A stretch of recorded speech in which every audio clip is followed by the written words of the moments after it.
it was funny because we were, I don't know what I was gonna say. Sorry. It was something related to what we said now, but I forgot.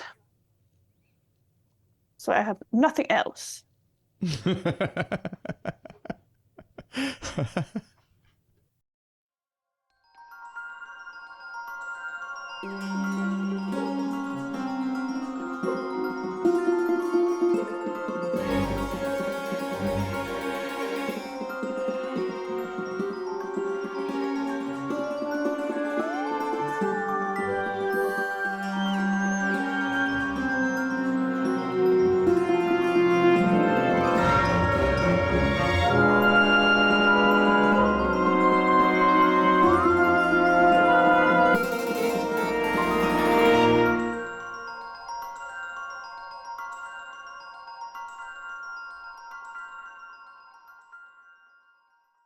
Welcome back to The Great and Secret Knowledge, a speculative fiction podcast. I'm Jeff. With me, Sofia. Hey, hey. Hey, hey. We are back, and we are here to wrap up, to recap, and to discuss our feelings all about the Vor game. It's good to be here again. I feel this sense of completion, having gone through an entire book with you, Sofia. This has been a truly unforgettable experience. I'm so excited, and I can't wait to talk about it. Me neither. Yeah. Now I came up with some awards, or at least just like discussion topics, and we've thrown them into the random.org list randomizer. And so if conversation lulls at any point, we'll just pull up the next one and talk about it. But before we do that, how about you tell me your overall feelings about the book and how this reread compared to a previous read? Yeah, sure. Just a technical question then. Do you want to do spoilers right from the start for the rest of the series? Or should we do that as we get into the questions? Because I do think that it makes sense to talk a little bit about it in relation to the series as a whole. Yeah, that's a good point. Listener, there will be spoilers throughout. So yeah, maybe save how it compares to the rest of the books until a little bit later in our chat. And just focus on this read here at the start. Okay. And no, sure, I can do that. It's just you'll have to do a spoiler horn or something when we are like, now we're at the spoiler. Ooh, a spoiler horn. I wonder what that would sound like. I stole it from another podcast. It's like an Easter egg for another listeners. Mm-hmm. So yeah, overall, it's funny. I think that I mentioned this earlier, but like the first time when I read this book, I didn't remember anything. That's very unusual for me. I always remember books fairly well, of course, not all the details, but I will remember like, how did I feel about it? What was my experience like? And with this one, I was just kind of like, I didn't like it, but I didn't remember at all why. And I think I was just in a weird place when I read it. Like, I don't understand why I would like not like it, but also don't remember anything about it. So when I reread it earlier last year, I really enjoyed it. And now when I reread it for this podcast, I also enjoyed it. And I love rereading, so it's very fun. Like when you, especially with this series, when you know a little bit about the characters and such, it's really fun to see how much details that are in each book. Yeah, I really love Lois's ability to like weave in connective tissue. Yeah, I agree. And I think that's also interesting when I come back to this, because it's almost like, okay, I didn't really pay enough attention maybe, because you can miss it, it's kind of subtle, if it's like the character, a lot of the character details, if you're just like looking at it.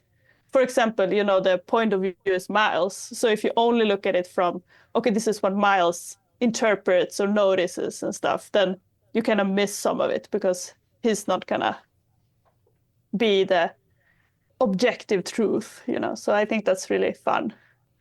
And overall, I think it's like it's, I was gonna say fun, but it's like most of the books are fun. Even the ones that are kind of dark are also fun in some ways in this series.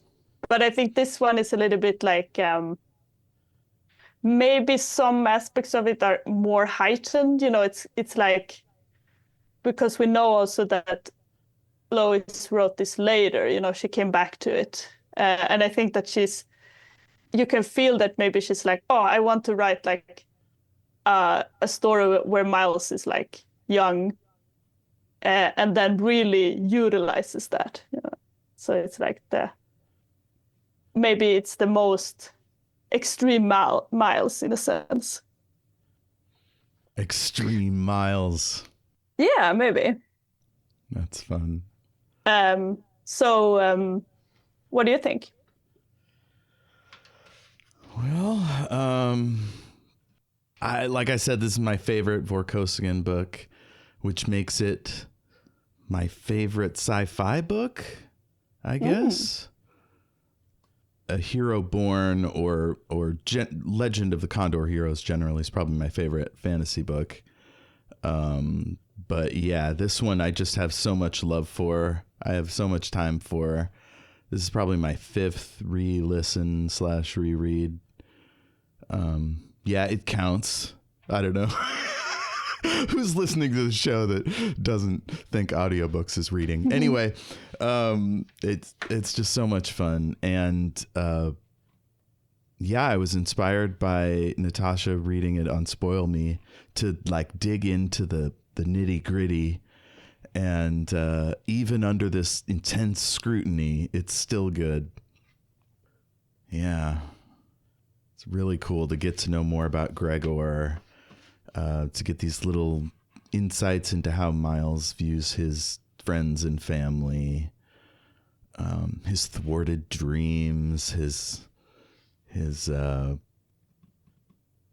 don't know, interest in dangerous women. Just a lot of great stuff. Yeah, and it's also fun in that a lot of the theme for Miles is him to rediscovering his role in the Dendari, because he was with them in the previous book, but he almost feels like, in some sense, it almost feels like some kind of Narnia story, like where it's like, oh, I was there, but it feels like it was such long ago, and like it doesn't feel like my real life, and then he comes back to it. Yeah, not being a Narnia fan, I don't know the specifics, but I have heard that when they come back, like it's like Amethyst, where like when they go back in, they're older. Like all their time accrues in Narnia, but then they turn back into children as soon as they leave. Yeah, it's like kind of they are, in the second book, spoilers for Narnia books. Doesn't matter. We're never going to book, cover it. which are the siblings. I don't even remember what the siblings' names are actually. Like I remember the first names, but then the last. So they go into there and then they live there for like a big part of their lives, and then one time when they're fully adults, they return back to, and then they are children again, and it's like they were just there for an hour, and then they're just back in this house where they went into the wardrobe. But the next year or so, they are called back to Narnia, and then they are also children. They don't turn into the grown-ups. So then they are talking about it as if like, Whoa. Oh yeah, we were her before, but it was kind of like almost in another life. And I feel like this is similar to Miles, where he's like, I did all this, but it almost feels like it was not really real, maybe. So then when it comes back to it now, he's like, could I still do it? Or was it just like a fluke? Do I actually have this ability? So maybe it's a little bit like this. Yeah, that's interesting. It's in a meta way, it's kind of like the process of rereading reminds you who you were the first time you read it, anything that's changed in your life that you now relate to in a book.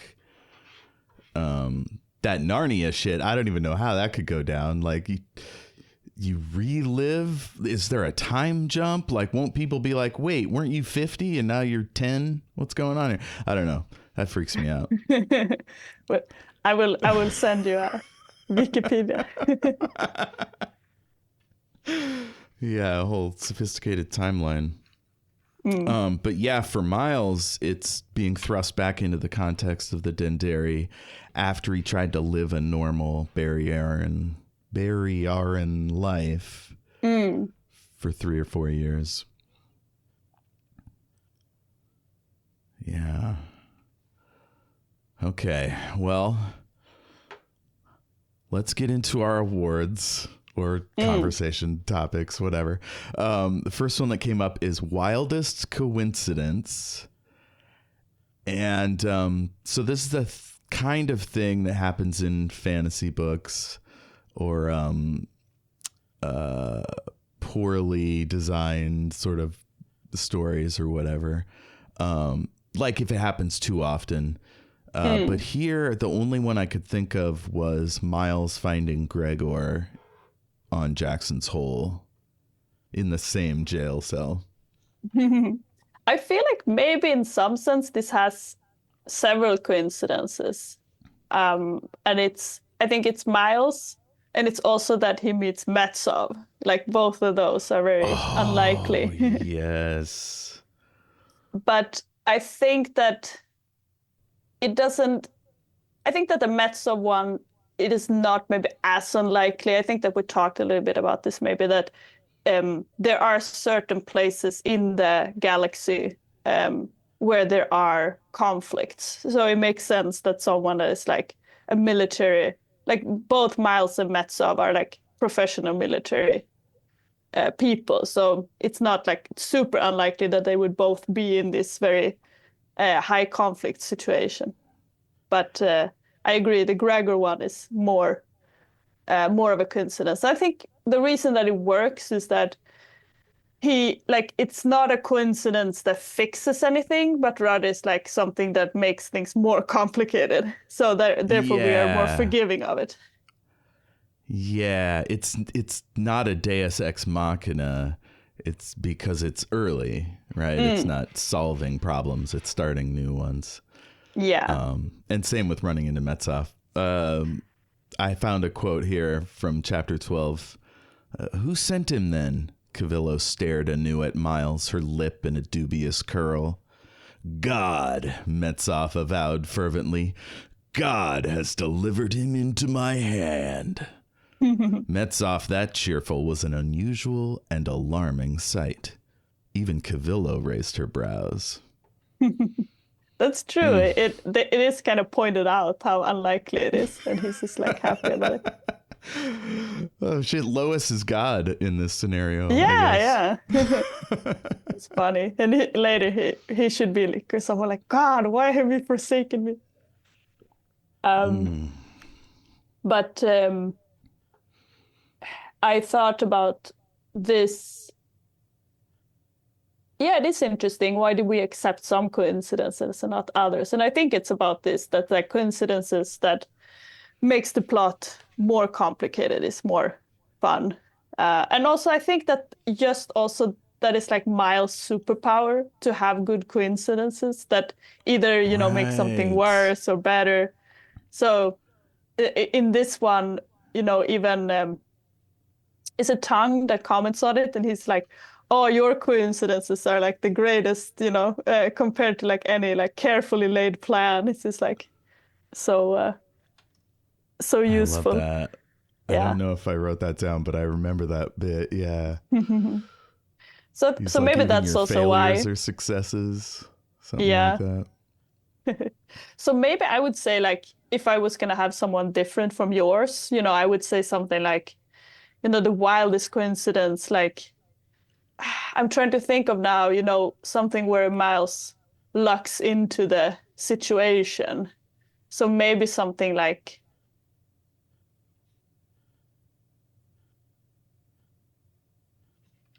maybe, for example, when they meet, when they're gonna deliver him to the Dendari, and then they meet like Thorn in Ah, the yes. and it just happens to be Thorn there, like something like this, where it's not like a huge coincidence, but it's still like something that the when you stack them together, it becomes pretty unlikely.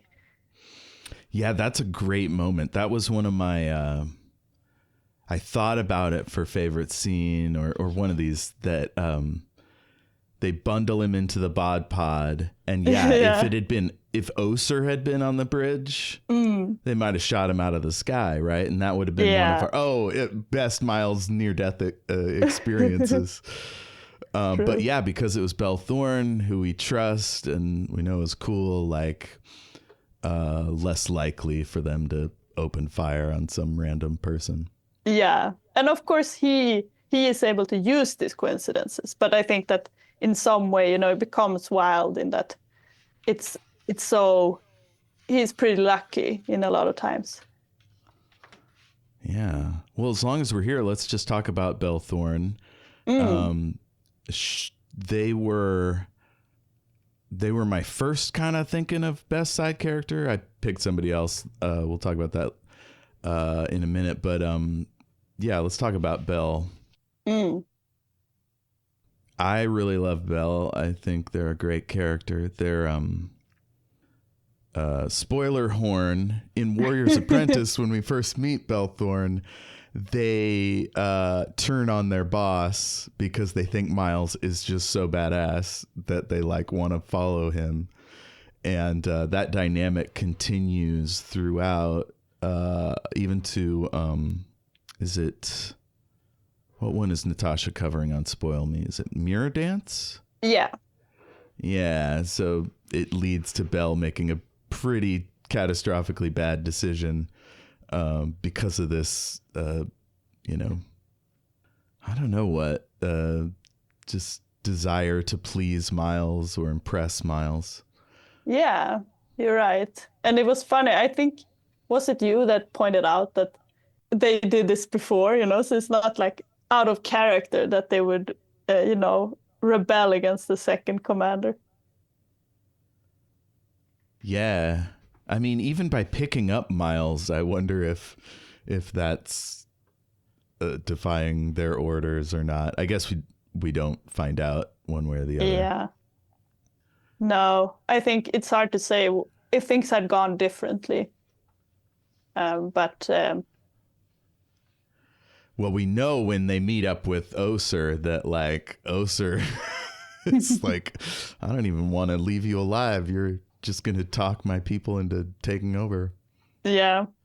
And I was thinking, who was it in Warrior's Apprentice um when Miles first met in the dairy? Then they had Bell. Who was Bell's commander? There was another guy. Wasn't it Austin?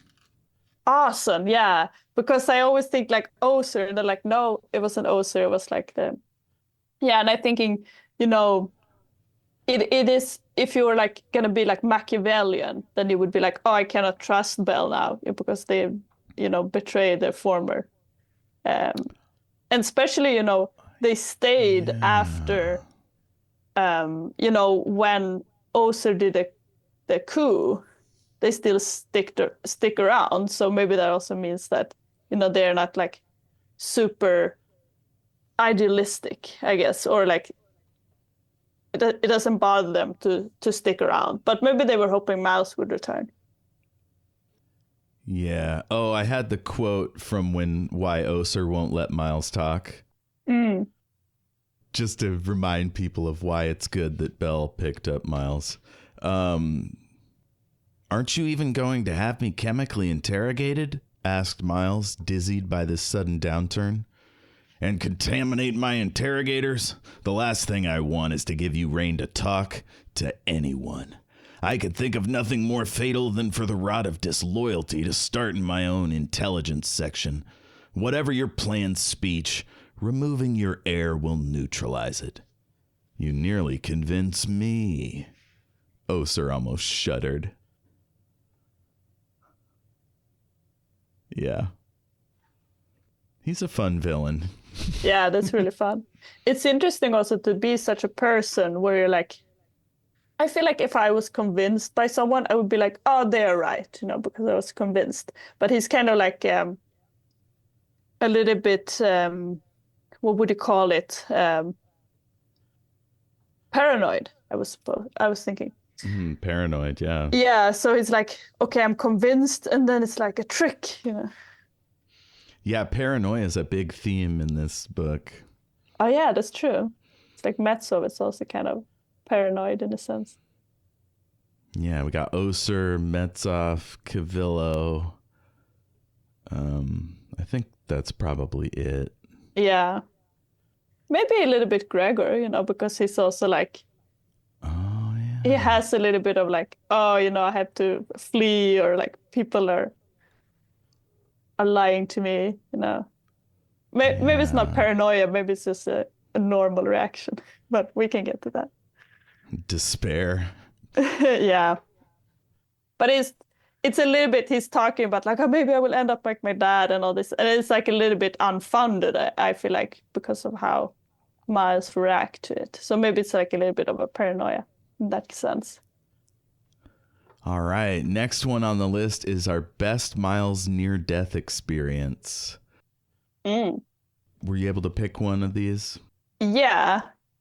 And I think it was good that you read the quote before, because that's actually my favorite one, when he's like, Miles is like, oh, trying to convince Oser. And then he's just like in the middle of it, like, no, throw him out the airlock. And it's just like such a funny, I just think it's like such almost like a slapstick thing, where it's just like, you have this moment and it's like, oh, throw them out the airlock. It feels kind of like in The Hitchhiker's Guide to the Galaxy, when they're just like, no, like, this didn't work at all. We're just gonna space you. Or it's not even that it's not working at all, but it's more like it's such a sudden reversal that you just feel like really shocked. And I like how it's like such in Swedish we would call it like a snoopet, when you're just like with a long nose and you're just like meh, meh, because he's thinking that he's doing something great and it's just like falling totally flat. I think it's funny, and it's like it's a nice, shift. So what's yours? Yeah. Well, I was just going to say, who rescues him? Was it Elena or was it Quinn? I can't remember. No, it's it is at least it's the guard that he talked to before, Shodak. He's the one that shows up, but I think he brought Elena, right? But he was rescued because Shodak saw them being taken. Yeah. So that's how. But I think it's somehow just about the unexpectedness about it, like the surprise. I was trying to look here at what snoopen is in English, but it just says surprised. That's not. I don't like this translation. It doesn't quite convey the hoisted on one's own petard kind of vibe. Yeah, no. So for me, my favorite near-death experience was it wasn't quite as fun, but it was the most impactful, and that was his mutiny in the snow in chapter 4, I think. Or no, 5. Let's see. He sat on the ground, pulled off his gloves and boots, let his parka fall and his shirts, trousers and thermal underwear atop the pile, and the nerve disruptor nested carefully on them. He stepped forward. His leg braces felt like icicles against his calves. I hate passive resistance. I really, really hate it. Yeah. And how does that one resolve again? It's like Miles talks him down. So he's always doing that's a right. little Miles bit. is like, you win on every angle. Yeah, while he's freezing to death. It's just like, oh, you could do this. Yeah, it was like he'll be drummed out of the service. His father will be embarrassed. Mm, You'll get to punish a mutineer. Like, just, yeah, everything. mm, Great resolution. yeah. I wonder, in a very theoretical sense, if he wasn't, if things had gone different on Kuril Island, I wonder if the story would have been hugely different. If Metzo was not there, if it was some other guy. I guess then the biggest question would be that Metsov would not recognize Gregor. So then they could just go undercover and they would not really, he would not be um, recognized. But I don't know what would happen then if he would have just been killed. Yeah, I mean, chances are the Rangers would have had at least one Barry Aaron that would notice him, but it wouldn't have the Ah, like impact of like, oh, I know who that guy is and I respect and admire him hmm. and he might be able to get me my old job back, like all that heavy weighted stuff. Yeah, that's a good question. Like maybe some person would recognize him, but that would require that he was seen by a lot of people. So it would depend a little bit how things went from the Yeah. initial um, meeting with Cavillo. Let's see. Any other good near death moments? Mm, He gets totally beat up with shock sticks. That was a little scary. uh, Oh, and Metsov kills a guy on top of him. oh yeah, that one is great. There are really very good ones, and I think that I also like the one when he is taken down in the bog, but that is also like it is really a very different one. I think that it's like in the series, it's one of the few where it's like not actually an enemy. It's just like a natural disaster kind of thing. Yeah, and it's the first one, right? So it's like we expect him to survive it. It's not quite as what's the word? Well, it's unlikely to change the story too much. I Yeah, guess the that's most true. impactful one should be the last one. Hmm. I'm not sure what the last one is. I feel like there's not that many near deaths at the very end. I think that no, wait, the Hmm. last one is when there is one that is almost at the end. Oh, That's when yes. Metsov and Camilla comes We're get him in his shocked to room. discover that they're together in his office. Yep. Yeah. I don't know if I like that one actually. It's probably my least favorite because it's like a little bit, it just feels a little bit strange that if this was a possibility, if this was like something that could happen, that Miles wouldn't see it. But maybe he was too busy with all the, fighting the war and all these things. Yeah, he had a war going. But I just feel like if it's like, oh, there is any kind of possibility that it could have made it and not left, on a shuttle, then really, I mean, he should have some kind of guards, in areas they might come to, or, have some kind of suspicion that maybe they were still around. But yeah. Yeah, he said they were like gone for hours. So, yeah, that one always is weird for me. Also because it's Metsov's death. So, like, that should stick in the mind, right? Um, but it's got that kind of icky business about Metsov abusing Cavillo. Yeah. It gives her a win, but it at the expense of, I don't know, Metsov's honor or something. Yeah. I feel like also it's like a little bit, maybe their dynamic is not as interesting to me as a lot of other off-page dynamics. So I think that, yeah, maybe it's something about that. But I don't know. For me, it's like so many of the others are so surprising in a very where it feels very natural. It's like you something surprising happened, but it feels like, oh yeah, I should have seen that coming. Well, this one I feels like a little bit forced, not like unrealistically so, but it's not like I don't feel like I was behind, which is what I feel with the other ones. Yeah. Oh man. It is scary while you're reading it though. Like they've got Miles and they have a nerve disruptor. Like there's no way, right? Mm. It's kind of like she wrote herself into a trap that required. I wonder if she came up with that idea and then had to write backwards from it, or if that was the natural progression of their relationship. Because I mean, Cavillo Yeah. did send him off to die, right? Mm. Sent him to assassinate Miles, and then that failed. That was a Yeah. good one. Yeah.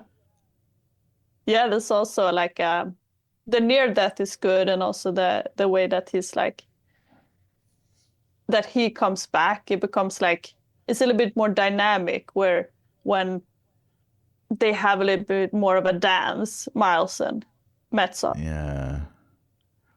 Yeah, I like this quote from that section where he was shaking as badly as after the shock stick beating.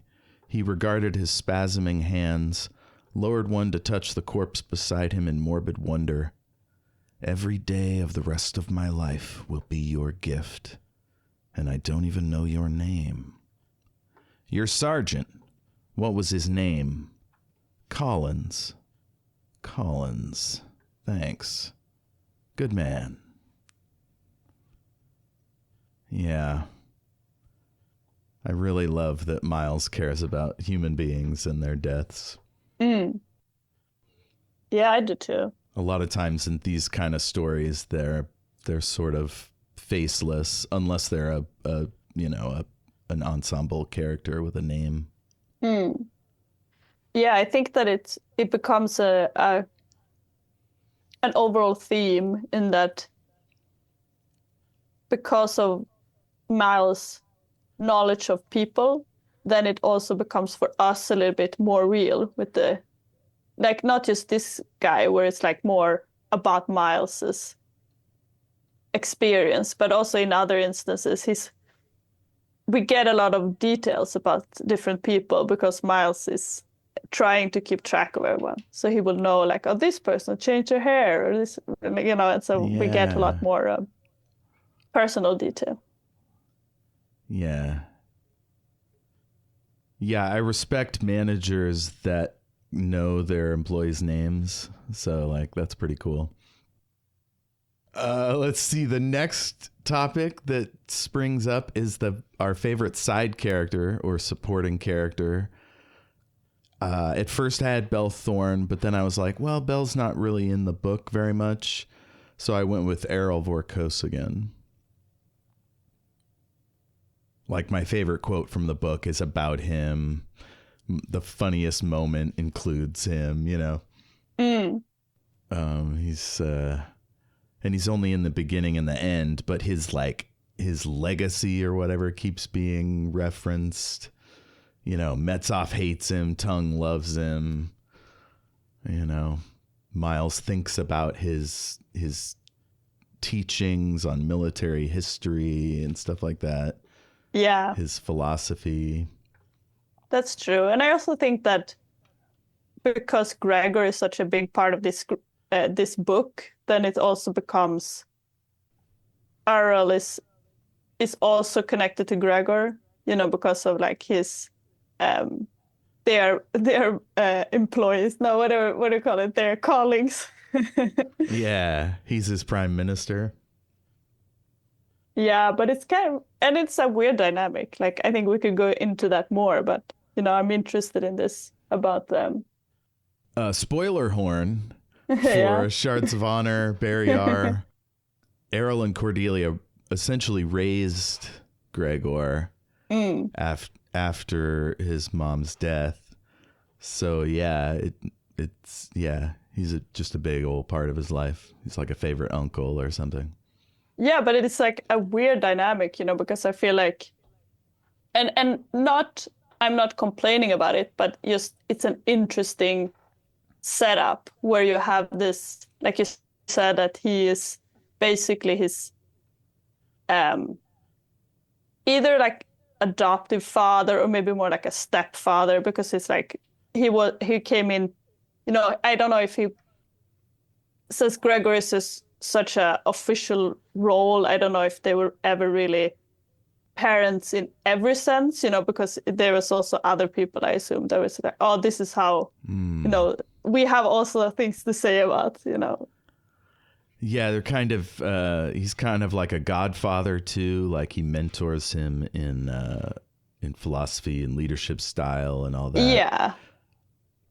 But yeah, we don't get any of that lovey-dovey mom and dad type stuff about Gregor. Yeah, we don't know really how much was like kind of a parent-son relationship and how much was more like kind of like a mentor relationship. But so that's then what I'm thinking is like they had this kind of dynamic, and then they're also kind of colleagues. I guess like Gregor is technically his boss, but I think that's also because of the age and the power dynamic of their family relationship, it also becomes unclear. Is Errol Gregor's boss or is Gregor Errol's boss? And that's also part of what this story is about Gregor coming into his own and be like, okay, actually I have to accept this leadership role that I have and really actually take, I was going to say like take control, but that's not, I think it's more about accepting your role and actually leaning into it, I suppose. And, but I do think that it's not a good idea to be, both kind of like a stepfather and also your prime minister. I think that you should have separate roles for these people. Yeah, the political system we can criticize later. I found a great 1-star review that I wanted to read at the end there. Yeah. Stay tuned for that. Yeah. I had a quote from Errol that I wanted to read. General Metsov, by your account, said Admiral Vorkosigan, dragged a platoon of 18-year-olds into what came within a hair of being a mass torture murder. Miles nodded in memory, his body still twinged with assorted agonies. For that sin, there is no hole deep enough to hide him from my wrath. Metsov will be taken care of, all right. Yeah. So I've got more to say about Errol, but we can do that later. Did you have a favorite sporting character? I think that my favorite one is Angari, because I think it's such a funny dynamic with Miles. And, at first they have just like kind of a general, they don't have that much interaction. But I love it when Angari returns and Miles is first like, oh, thank God he returned, I can give it all to him. And then he's like immediately like, no. And just like... And then he has to dose him. Yeah, totally goes against him and like betrays him. And I just think that's such a funny, the way it's set up, that he really does feel like, oh, okay, now this guy I can trust. And then immediately it's like changed his mind. And I just think it's funny. Angari becomes like a funny character because he's just like a regular person. And then he's trapped in this kind of Miles plot. And I think that he's maybe the most normal person, and he's too normal. He cannot be allowed to. Yeah, when we first meet him, he's so like gung-ho, ready to go. He knows his business. He's given orders. He's like, just do your Dendari thing. And, or no, who is he supposed to be? This guy named Liga. He's like, no, not Liga. I can't remember his cover identity. Is he Victor Ratha? Yeah. Yeah, he's like, do that, lay low, just get us some information, and I'll go do the important stuff. And then we don't see him until, I guess he's the one that says, just sit tight on Jackson's Hole, I got to go do some stuff. Yeah. And leaves the narrative. And then we see him in Miles's office. He's like, I'm taking over. You're done with your playtime. And yeah, they dose him. So good. Elena's, check this out. Elena's eye lit with a skewed enthusiasm. Dear God, Miles. Metsov, Oser, Ungari, all in a row? You sure are hard on your commanding officers. What are you going to do when the time comes to let them all out? Miles shook his head mutely. I don't know. Yeah, very funny. And it is a bit, it feels like a little bit of a repeating a favorite moment or like repeating a theme, maybe because this was also such a thing in The Warrior's Apprentice where he stunned all these people and then it was like, oh, I don't know what to do with everyone, and then it almost the same here with like all of the commanding officers is like stunned in the brig and he doesn't know, how to handle them when they wake up. Yeah, so that's Ungari. Let's see. Let's move on to funniest bit. I mean, you could lump all the times he doses a superior with fast penta as a funniest bit. I think that mine, except the ones that we already talked about, but the one that comes to mind for me is actually when Elena hits, how is it now? She hits Oser with the truth serum? Mm-hmm. And her line after, where he's like, he acted like I was unarmed, and she's like offended. Yes. Like just like how unprofessional of him. I believe that's the same scene where Chodak and his guy are just leaned up against the wall, like just vibing. That is a good moment. It's funny, I think, because it's like, I don't know. I probably shouldn't explain why it's funny. It is funny to me. I like that Elena's in this one. I could have used more. I think she's so competent and so like just on her shit. It's great as much as we can get of her. Yeah, I like her, but I think that it was like, somehow I feel like it was a good amount because I feel like all of her scenes, she's very dynamic, and she's like very active, So, for example, when they talk about like, oh, sir, she has a lot of history, you can see that she has been part of it. And then also, in her interaction with Miles, she has the role of, understanding Barrier and Miles can kind of vibe with her about what it means to be a Barrier, even though she hates Barrier, like he said. Yeah. I kind of feel guilty now that she's not my favorite supporting character because it's just she's good and she does everything right and she has good opinions. Like it's. You want someone more messy? Yeah, someone more messy. Exactly. Yeah, I mean, I also think I like her as a character, like in how she's included and how she's used and such. But maybe it's like you said, she's like a little bit too. I was gonna say she's maybe too perfect, but she's not perfect. But it's like maybe she's like the straight person to Miles somehow, and so it's like funny, but it's almost like she supports him and supports other characters, and I don't know.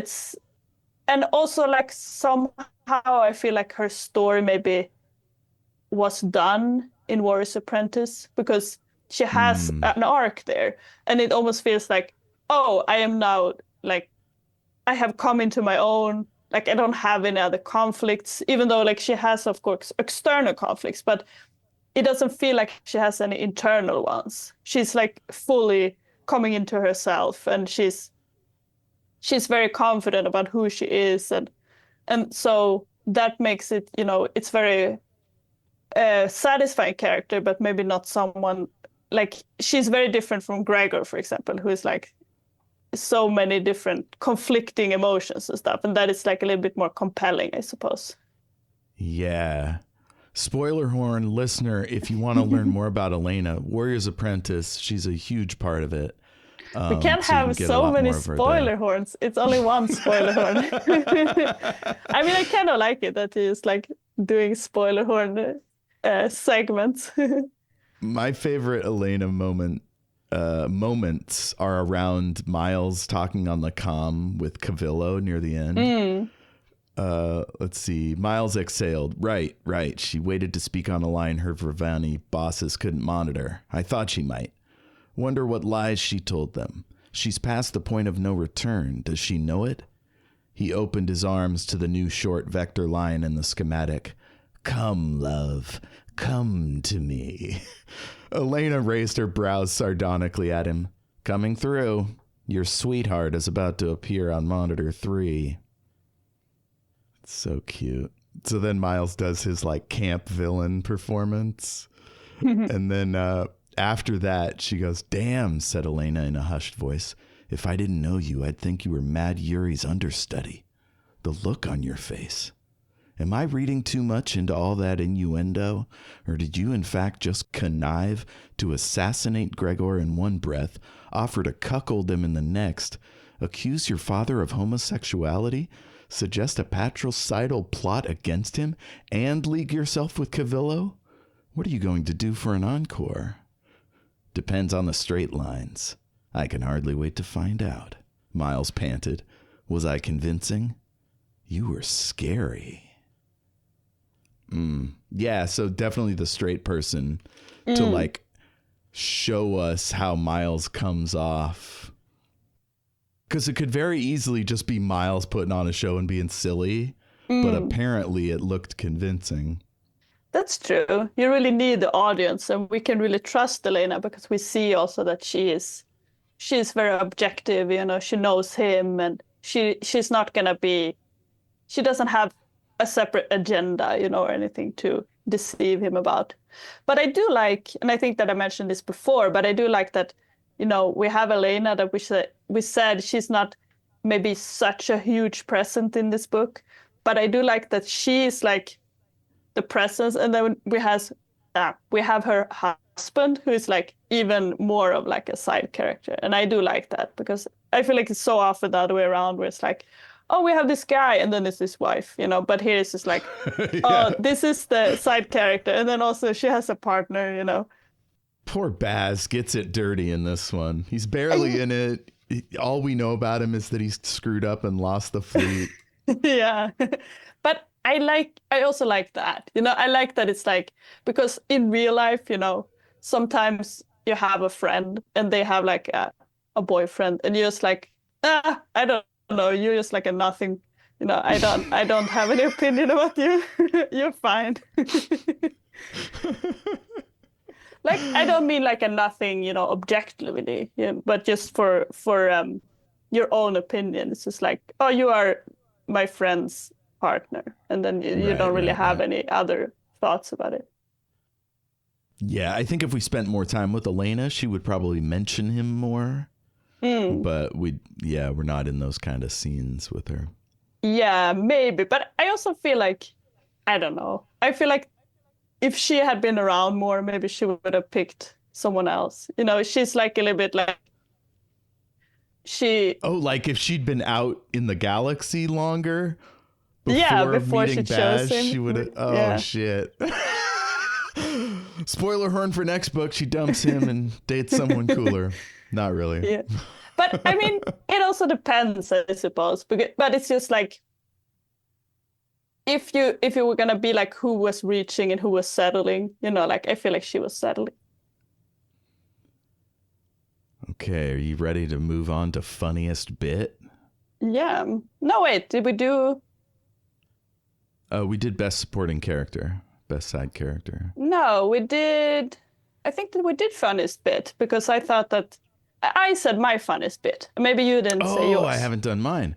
Okay, yeah. So that the call was fantastic. But my favorite part was, I'm trying to find, I thought I had the quote, but it's where Errol and Ilian are asking Miles how he found out what Metzoff had done to end up in Kuril Island. Maybe it's at the start of the book. Let me see here.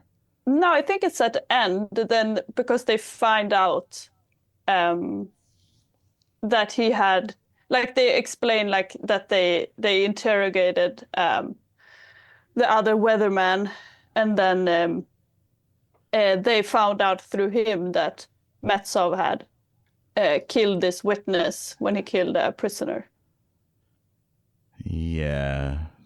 It's an end. However that went down, I don't have the quote handy, but it was when he's like, I turned the screens towards each other and I had Ivan to help me. And Errol's okay, just like, that one. Ah, okay, yeah, I've misunderstood you. Errol's like, our vaunted security that Ilian celebrates too much. Oh, here it is.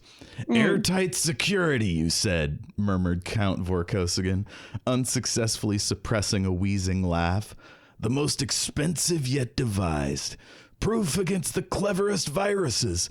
The most sophisticated eavesdropping equipment. And 2 ensigns waft right through it. Goaded, Ilian snapped. I didn't promise it was idiot proof. That one just kills me. Yeah, it's very funny. And it's like it ages so well because this is still the same problem, as at that time. Because it's still, the human error and this kind of like, yeah, you just like, you wonder about USB drives or something, but it's still gonna be like how humans choose to use the technology. Yeah, I mean, there's just a huge number of people whose job it is to like break security systems, and not all of them are good guys. Yeah. Probably hardly any of them, maybe. Maybe if Miles had not gotten this Dendere mission, he could have been like some kind of person hired to test all the security stuff. Like, yeah. Because he several times has actually been commenting on this. So, for example, with this one, he finds this loophole, and in a later book, he's just like, I don't like this security they have at this embassy, and he apparently has a lot of opinions about it. So maybe that could have been a different career for him. Oh, God. I think I know what. Well, it's a couple books. It's Brothers in Arms and Cetagandan. He gets around, like he gets out of the embassy, and yeah, Ivan is roped into it. So that's funniest bit. Let's move on to coolest tech. Originally, I had the improved imploder lance, but it really only shows up briefly at the end, and it's just how the Surg is able to mop up the seat again. It's not that interesting. So then I went with Fast Penta, which is a great innovation. Obviously, we have sodium pentothal and shit like that in the real world, but it's not a sure thing. It makes him like kind of sick. Like it's not a truth drug per se. Whereas Fast Penta is just like instantaneous. They get silly and chatty and helpful. But it also has rules, like some people are immune to it, or no, they've taken some process where it'll kill them. Yeah, I think some people have given a kind of a chemical that makes it so that if they're interrogated, they just die.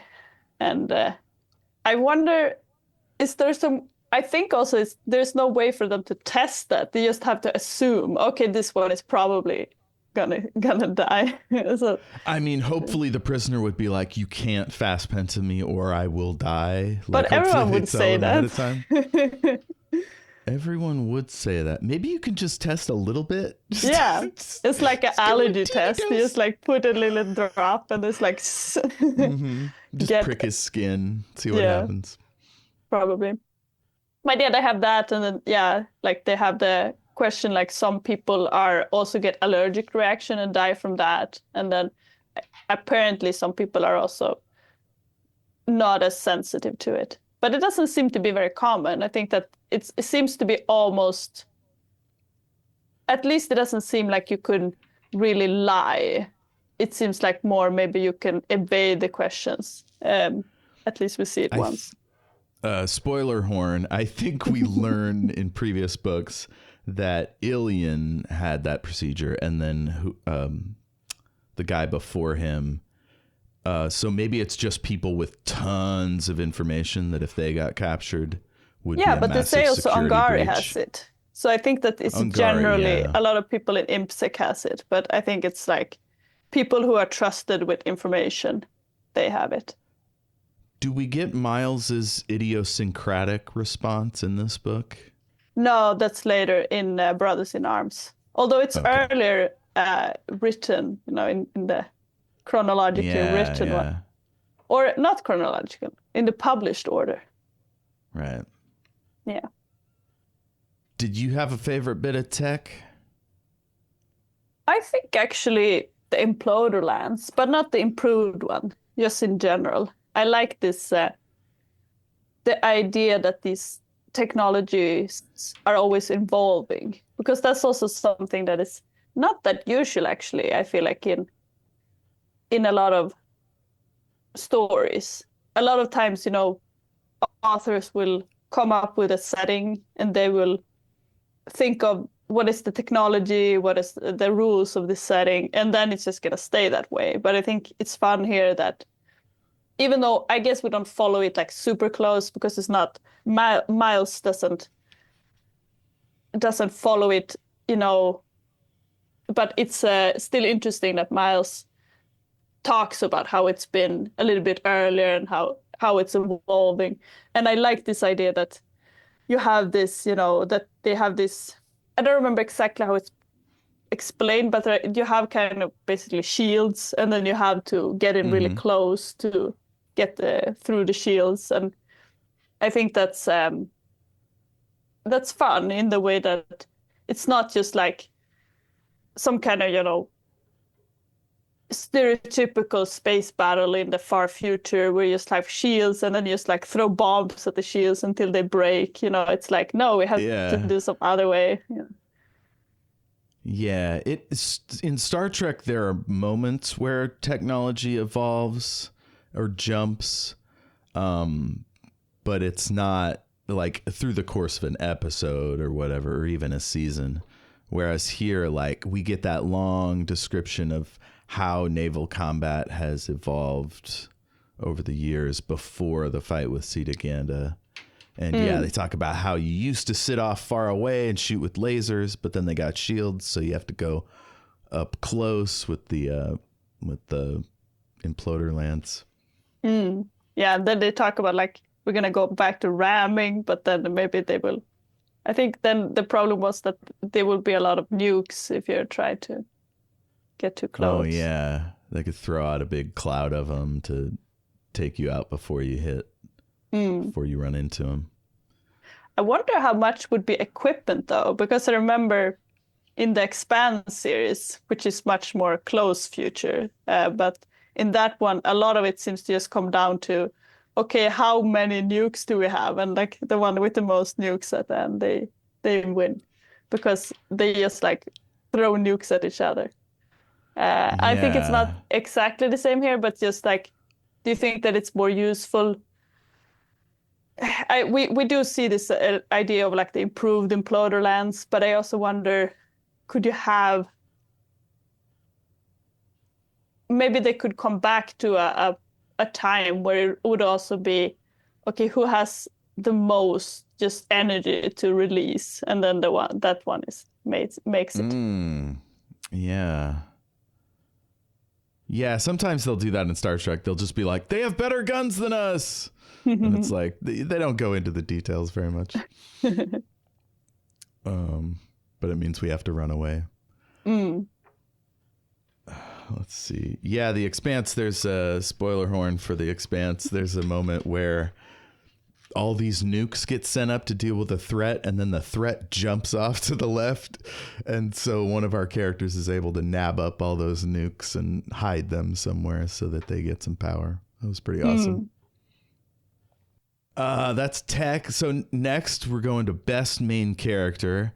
And obviously this should be Miles, but I was thinking that Gregor has such an expanded role in this book that he could also be considered a main character. And I couldn't decide between the both of them because they're both so richly characterized in this story. So you pick both of them. Yeah, I mean, Yeah, I mean, or you say that both of them are mains.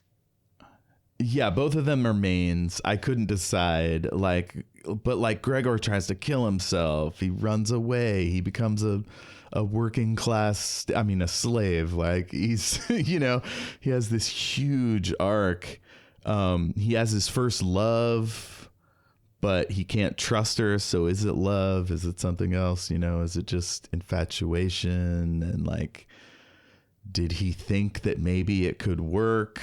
Like, yeah. And we're away from him for so long. So our minds are just kind of reeling about like, what's Gregor up to now? Yeah. He's a big part of this book. Yeah. I think when you say that, you know, if this was just based on storytelling rules, then he really would be the point of view. Because, like you said, he has the most of an arc. Miles has a bit of an arc, but it's more like about enforcing, I feel like, what he already felt and what his values already were. He doesn't have a huge shift in his mind where it's like, oh, now I realize this, you know. While Gregor does seem to have a kind of a, but maybe it's not totally done by the end of the story, but it seems to be at least like part of his I big think if this was a TV shift. series, this season would be like heavily Gregor focused. So Miles would be over here doing all this like action adventure bullshit, and Gregor's like got the quiet scenes, you know, where he's sipping coffee or whatever. Yeah. Or having sex, whatever. Yeah. It is interesting. Like, I think that I do like it because I really do like when you have, like, when there's more going on outside of the page. And I really do think that's a really fun thing here, where you really feel like so much stuff is happening. And so much stuff is happening to Miles as well. So we don't really feel like we're missing out, really. But it is interesting that, and we are also in Miles's head, where he's like, oh, like, what do we know about Gregor? What he's gonna think or do, or how does he feel? I pulled up this quote. Miles is thinking about him. Was Gregor being tortured? Being seduced? Visions of Cavillo/Livia News dramatic red evening wear undulated in Miles's mind's eye. Was Gregor having a wonderful time? Miles thought Gregor had had little more experience with women than he had, but he'd been out of touch with the Emperor these last few years. For all he knew, Gregor was keeping a harem now. No, that couldn't be, or Ivan would have picked up the scent and commented. At length. How susceptible was Gregor to a very old-fashioned form of mind control? Yeah. It's so interesting that the most important person in this book is off screen for like huge chunks. Yeah. And I think that maybe also this is part of, for me, when I'm trying to think of like why this book didn't hit for me. And I wonder if it's because now, you know, Gregor might be my favorite character almost in the series, but not, maybe that's unfair because it's not in it that much. But if you look at it from like the amount of time that he has, you know, then I think he's my favorite. Oh, like percentage wise. Yeah, Yeah. totally. And also, I don't know, I think it's like he is, even if he's not in it that much, he's almost like Earl in that he is looms large, you know, because it's like such an important presence. And a lot of times Miles will mention him, you know, it will be something like, oh, okay, affects Gregor in this way or something like that. And I think in that sense, you also kind of get a better sense of him. But I think that the thing is for me is that at this point, since I read the books in the chronological order, at this point, I had only really met Gregor when he was the child and also a little bit in The Warrior's Apprentice. And I think maybe in some ways I was in the same situation that Miles is here, in that I didn't really know him. And maybe that also then becomes a little bit less interesting because it's like, if I don't know him, then I don't have as much to fill in the dots. But then later, you know, we have all these wonderful Gregor scenes. So then when I come back to Yeah. it, I'm just like, oh, what is he doing? You know, because I feel like I know him very well, even though Yeah. I know him later, but I don't know him maybe at this stage. And then I tried to puzzle it together because I have all these puzzle pieces. And then I'm like, okay, what piece would be here? What would he be thinking or feeling? So I think that's really fun. He has some really great moments. There's one here where he's clowning on Miles to Cavillo to sort of, lessen her fear about Miles doing something bad. Lord Vorkosigan's mutations have driven him mad. Everyone knows that. He's been sulking around muttering like that for years. Of course, I trust him no further than I can throw him. Thanks, Gregor. I'll remember that line. And I wonder also if Miles, how his relationship changed with Gregor, because I feel like at this point, he talks about how he doesn't feel like he knows Gregor that well. And I think that's maybe because of Gregor's personality, because I feel like what I get the impression from in this book is that Gregor he knows a lot about what other people expect from him. And so I think that he can be rather different depending on the situation. So maybe Miles can sense that it's like, that he's not maybe that consistent. And then maybe he feels a little bit. I mean, of course, he talks about how they haven't been in touch, but I also think that he doesn't necessarily feel like, I'm not sure how to put it, but do you know Well, what I he's mean? thrown off balance really early on, right? Like it's in flux because he finds out Gregor tried to kill himself. So in a way, we wonder who Gregor is just as much as Miles is, because he's like, I thought I knew he was just this steady, constant presence that just, did his job and never complained. When in fact, he's got a whole lot of stuff going on.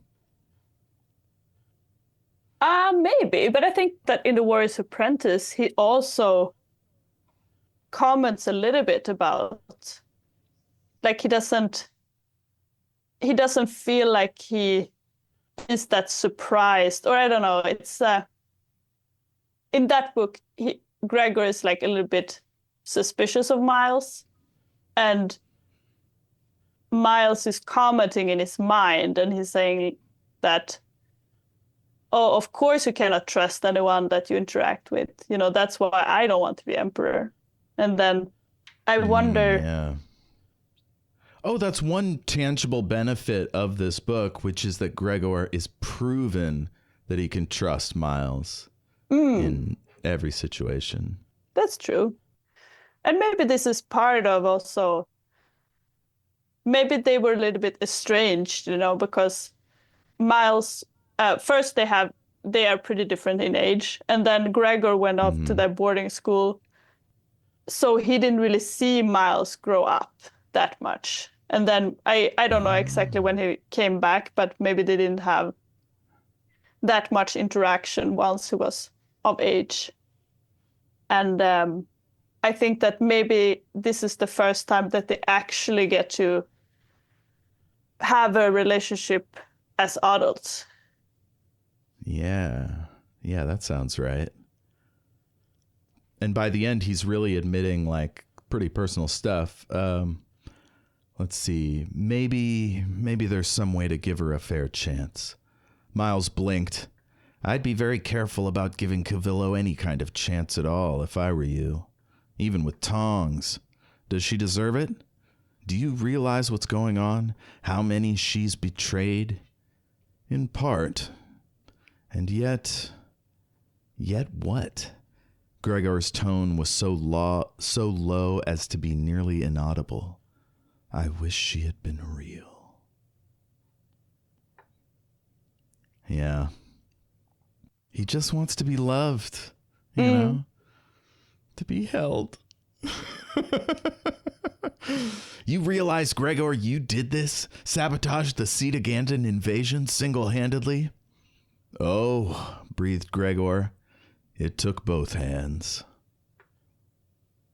Yeah. Gregor is a pimp, apparently. Yeah, and these are Uh, the fun moments that we get instead of actually seeing it, you know. Do you think that you mhm. would have liked, like, if you could just like choose, if you had to choose any option, you know, you would you have chosen to have a Gregor point of view, or would you have? Well, that's why I mentioned television, right? Because in TV, like Mm, you just have to. The actors have to get yeah. enough scenes, right? Um, and it's told visually rather than through somebody's brain. But Mm. these books, like fundamentally, they're one person POV for the most part. Um, unless they're two person POV, but that's a different thing. No, there are Uh, others as well with more POV, but I get what you hmm. mean. I think that the dynamic would have been very different if there was another POV, and it would have been. I'm not sure if it would have worked because maybe it's because Gregor is not super, what would you call it? Like he's he's not that stable, I guess, or he's not that reasonable. So maybe it would have been annoying to be in his point of view because it would just be him. Just a Uh, lot of whining. yeah, but whining can be funny. Like I think, but it's more that maybe he would be too erratic. You know, it would just be like he would like Mm. think different things, and we were like, that is not, you know, you're being not being consistent. You know, and it would feel annoying Well, as a he point has of so view. much downtime, right? Like he's not doing any action adventure shit. He's like mopping the floors at Aslan Station or whatnot, or he's hanging out with Cavillo. Mm, There's less for him to do. yeah. So yeah, it would be a lot of ruminating. And I think Um, maybe it is, you know, I said that he has the most arc, but maybe he doesn't have as much agency, you know, because like you said, at first he's just a prisoner, and then he's prisoner of Cavillo. And of course he has to decide how to play it, but since he is like the damsel in distress, he has to kind of be, you know, until I suppose he does save himself. But it's not, you know, if he was like super active off screen, that wouldn't be a very good story. If he's like just escapes off screen or something. I mean, it would be fundamentally different, right? Yeah. Because we don't get Cavillo and his POVs, we're constantly in the same mindset Miles is, which is, what is he doing? What the hell is Mm. happening? How am I going to solve this? Yeah, but in some way he's keeping the situation stable. He Mm-hmm. doesn't throw wrenches into anything because then he would have been a point of view if plot was happening, you know. So in that sense, maybe it would not be as satisfying because he's just trying to keep the situation as it is and not escalate it into any weird direction. All right. That brings us to our favorite scene. I have four options. Do you have any? I don't know if I have any additional ones because I feel like when we had talked about like coincidence and you know funniest bit and this kind of thing, I don't think that I have like one scene that is specifically separate from that. Or we talked about you know the best near-death experience. So no, I don't really have a separate one. So I'll do my honorable mentions first. The first time Miles meets Cavillo, or Olivia New, as he thinks she is, I think that's really potent because he's like, haha, Ungari, you think spies never get to hook up with hot, dangerous ladies? I'm going to prove you wrong. And then there's Miles recalling his dad's kindness, where he would come and like hang out with him on his lunch breaks. That scene where they dose Austin and the captain of the Peregrine, and they have this like meeting with all the heads of departments, and these guys are just like tied up and like lolling tongues or whatever. And then Miles parading around Aslan Station, Mm. hoping that it'll get back to Ungari. I love that bit. And then, of course, it ends with the Metsov trying to assassinate him. But my favorite scene is Cavillo killing the traitor captain in front of Miles. Like, this whole book, Miles has been just popping off, saying shit, antagonizing people with his words. And he tries to do something good by tipping off the captain that his family might still be in danger. And she just plugs him right then and there. Like, it just, it's like slapping the main character for doing what they're best at. You know what I mean? Talking. And it really hits Miles hard and like sticks with him. That's a good one. It also is a chance for us to see Cavillo at her worst. Because up until that point, we aren't sure if she killed Liga. All we know is that she's real tricksy and is full of tricks. Oh, and she's working with Metsov. So that's favorite scenes. Best Miles moment. What did I have? I had him undressing in the snow to help the Tex. His wild speech to Cavillo where he, suggests that he could cuckold Gregor. Threaten away. Carry out your threats. Give me the Imperium. I shall thank you prettily before I have you summarily executed. Emperor Miles the First. How does it sound? As good as Empress Cavillo? Miles gave it an intense beat. Or we could work together. The Vorkosigans have traditionally felt that the substance was better than the name. The power behind the throne, as my father before me, who has held just that power, as Gregor has doubtless told you for far too long, you're not going to dislodge him by batting your eyelashes. He's immune to women. But I know his every weakness. I've thought it through. This could be my big chance, one way or another. By the way, milady, do you care which emperor you wed?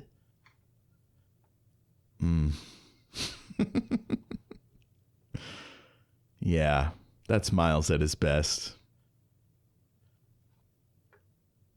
Are you still there? Yeah, I'm there. So let me know if you have any other favorite Miles moments, or I could move on to best villain. I was more kind of thinking about what would be the best Miles moment, because it's most of the moments are Miles moments in this book, because it's Right, like yeah. he, since he is the point of view, and he is also, I suppose, he moves through a lot of different characters. So it's not like a group dynamic where you see all of these other people who are with him throughout, but he is. There's a lot of times where he's like on his own and just trying to think of different things or do different things as well. But so that therefore I'm not sure, because I'm thinking, is it? Oh, it could be him thinking things through. That's one of his best qualities. I had this one because it's him talking in a wild way. No, but just what I meant is that I wasn't even sure when I'm thinking like best Miles moment. I wasn't even sure, is it like when he's at his best, or is it something like when he's maybe being taken off guard, because a lot of they could be good in very different ways. So therefore I'm not sure. Yeah. But I think that I mentioned most of the moments earlier, but I would say he's most fun. of them That's are a good point. interesting. He's fun when he's reacting to getting screwed over.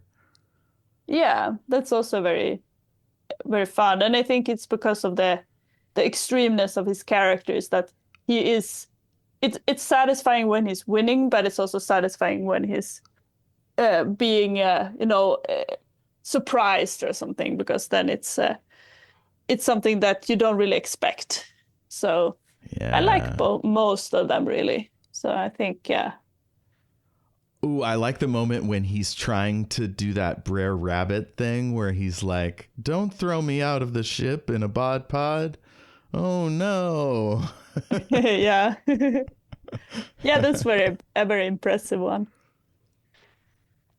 I think maybe if I was gonna take one, I think so a big part of this book is like you said before about how other characters relate to Miles. So maybe my favorite Miles moment is like we talked about earlier when Oser is saying like, "Oh, your accidents is like better than the best laid plans," and Yeah. that can be fun because it's a summary of a lot of the Miles moments. Yeah, that's always good when a solo perspective book, people comment back on him and you get that like, that tension, I guess, that separation. Yeah, how other people see it. But I think that this also speaks to his strength in that he's able to very much use different situations. He's being very flexible, and I think that's why he always bumps up against a lot of other people because they are much more inflexible and they are wanting the situation to be a certain way, and if it's not, then they want to simplify it or to resist it. But he is always open to whatever is happening and thinking, how can I use this? Rather than to try to force it into what he wants it to be. Yeah. Yeah, that's one thing that he's really good at is adapting to everything that happens, good or bad. Including how people think of him. So, speaking of Oser, let's talk villains. So I think our villains, we've got Oser, we've got Cavillo, Metzoff. I don't know if anyone else really counts.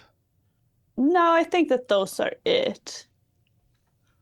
Maybe the Cetagandans as just the boogeyman villain off screen.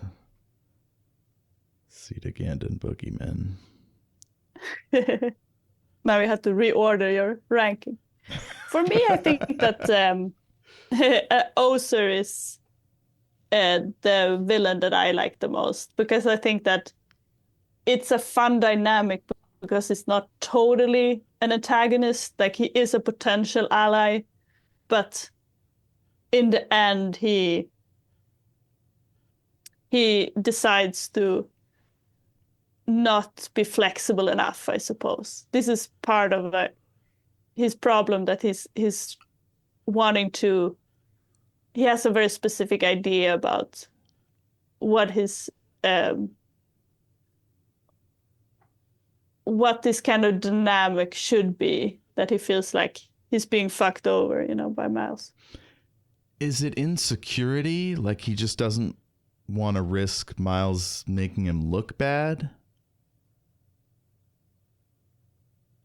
Or taking over again? He definitely is afraid he'll take over again.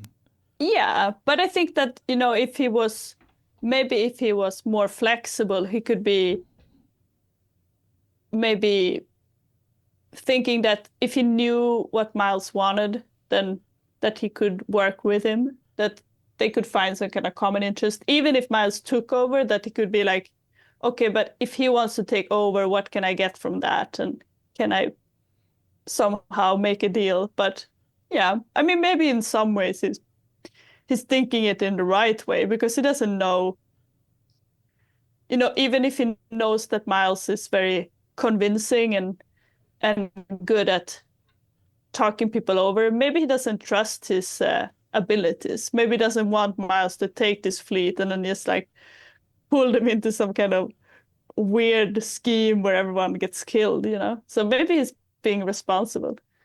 That's the thing we learn, spoiler horn for Warrior's Apprentice, is that he is very cautious. So Miles would be threatening to anyone who's cautious, risking his whole his whole shit just by Yeah. arriving. And later on, Miles does kind of admit when he's older, he admits, yeah, I was a little bit too incautious. Yeah. I was torn between Metzoff and Cavillo. I feel they're so evenly matched. Cavillo is like an unforgettable villain, right? She's small, she's got this oversized charisma, and sort of she's behind everything and has all these tentacles and stuff. But at the end of the day, I feel like she's a little too arch for the kind of villain I tend to prefer. And Metzoff is like, I've met a Metzoff, right? We got Metzoffs all over the fucking place. We got a Metzoff running our country at the moment. They're it's just a very much more relatable type of villain.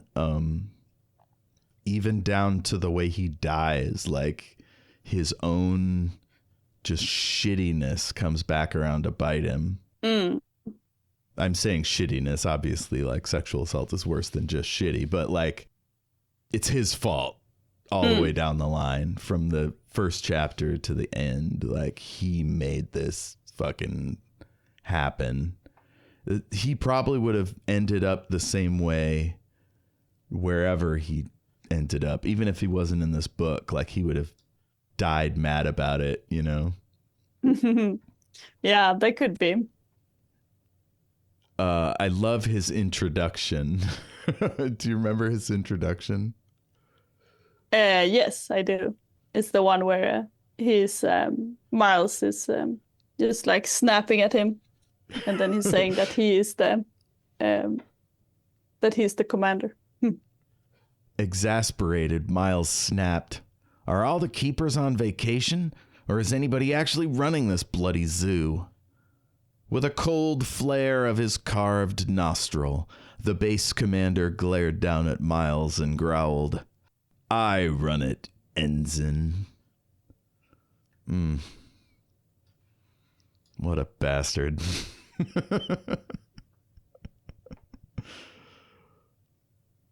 Yeah. God, I remember the first time I read it and we see him with Cavillo. It blew my mind. I was like, you can't do that. How did this guy get here? This makes no sense. What? Yeah. I was actually going to ask you about Cavillo, because that's one of the things that is a big theme in this book, is that she is a bit of a mirror to Miles in some sense. And that's Oh, also part of what you yes. said about her being like an arch. In that she's maybe not as much of a person as like a mirror to Miles and his struggle. And I wonder then, do you feel, going through like the rest of the books, like do you feel that, I guess when I think about Miles's struggles in future books, I don't ever feel like he was in danger of being Cavillo. Like there's not a book where I feel like that was the actual conflict. So I wonder, do you think that it's more that in this book he is reaffirmed in that, okay, I really have to have some kind of That bigger I think Elena picture. says as much. Like, having seen how Cavillo does it, you probably want to do it a different way. Like, you don't want to be so tricksy and manipulative and keeping secrets from everyone, to the point where I think Miles gets a little complacent in Mirror Dance. Spoiler horn. He isn't in contact with his people as sharply as he should because one of them goes off the reservation, and bad things happen. I think in many ways he's trying not to be Cavillo a lot of the times. Yeah, but do you think that, I guess when I look at where Miles is at in this book, in the start, for example, I I feel like he is not like Cavillo, you know, and I guess the way that it's described is that, oh, could I end up becoming like Cavillo? I mean, he's probably too good for that to ever actually happen. We get too many examples of this book of him caring about underlings and, you know, limiting casualties and stuff like. So maybe Yeah. it's a little overblown, the like comparison. Yeah, I guess that's for me, I guess that's the thing that tripped me up is that, like you said, he has a lot of I feel like even if he was like only how do I put this? I feel like this is part of this is to explain why he wants to still keep his ties to Barrier and why this is so important for him. Mm. If he was just a mercenary, what would he have to what would be his moral compass, his like guiding Yeah, star? it's a little bit like that Elena says that, oh, like when we're just mercenaries, then we don't really have a lot of like what are we basing on? We're just doing it for the money.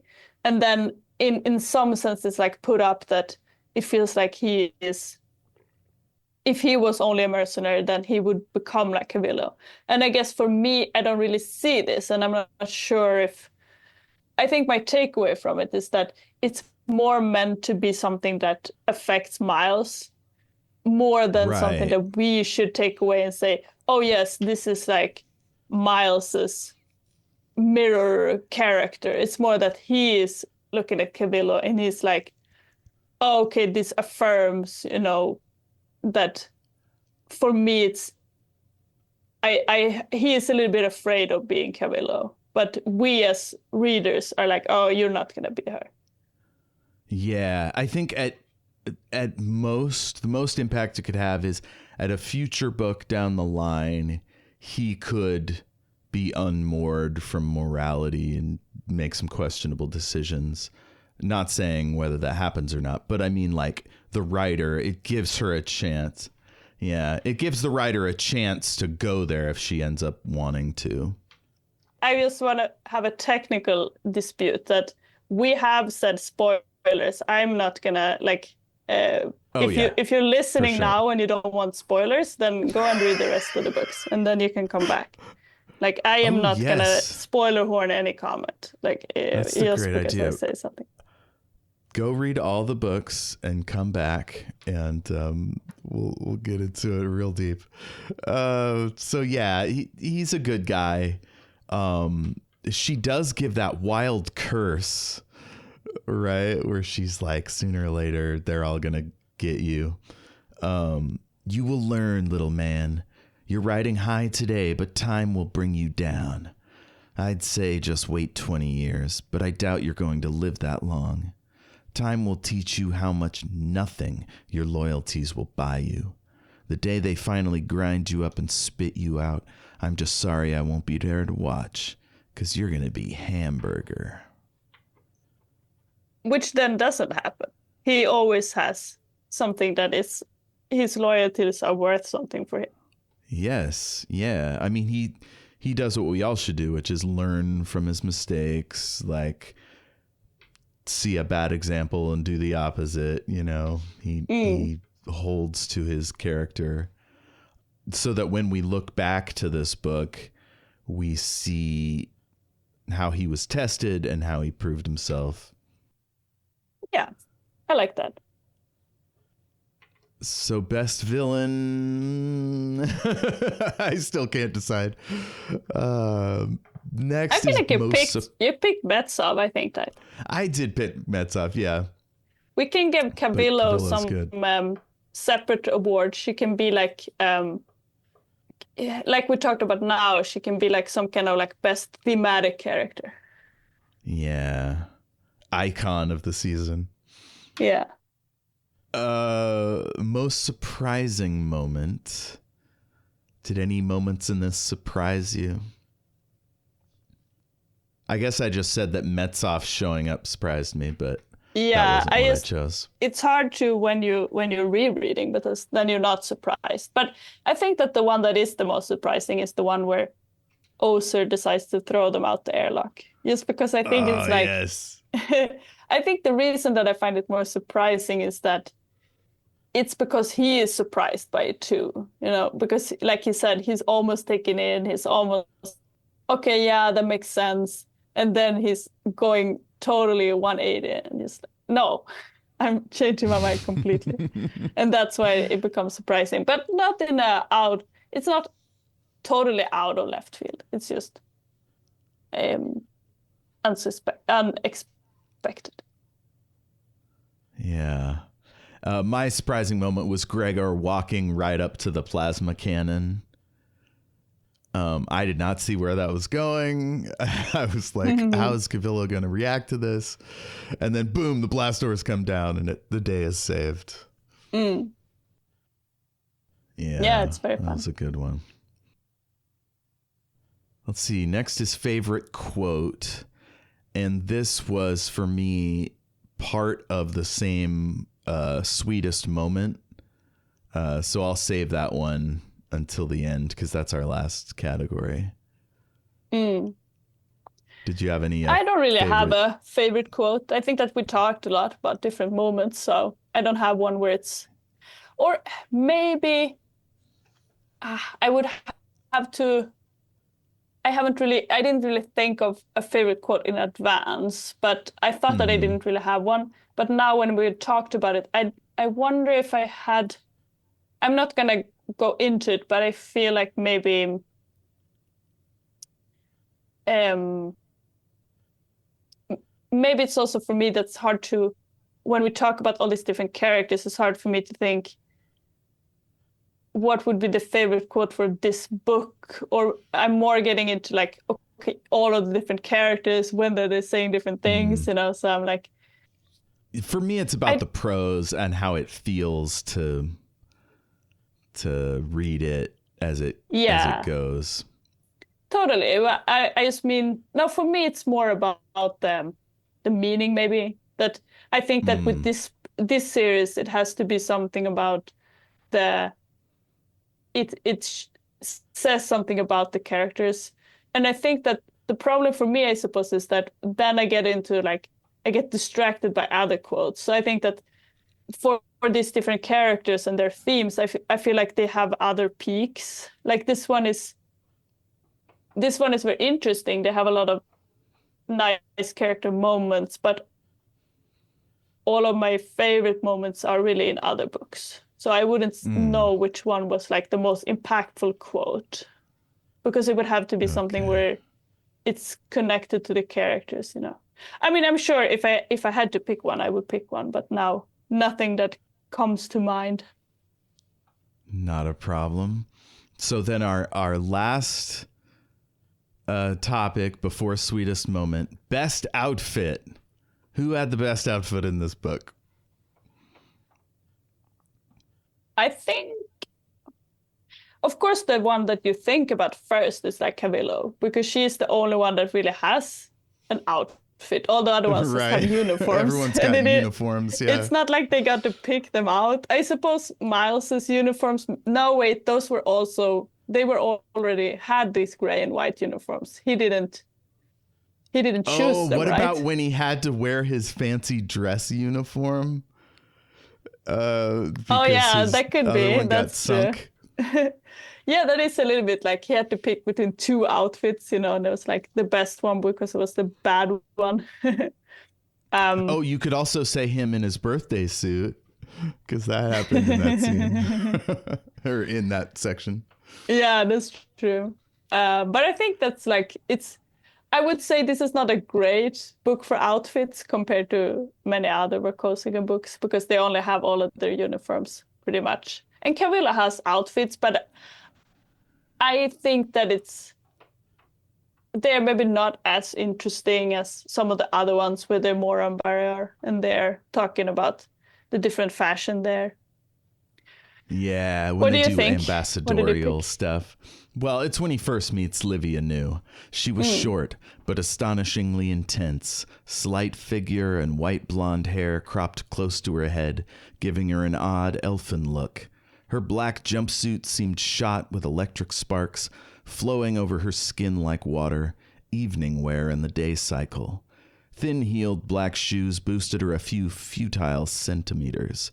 Her lips were colored blood carmine to match the shimmering scarf that looped across alabaster collarbones to cascade from each shoulder, framing the bare white skin of her back.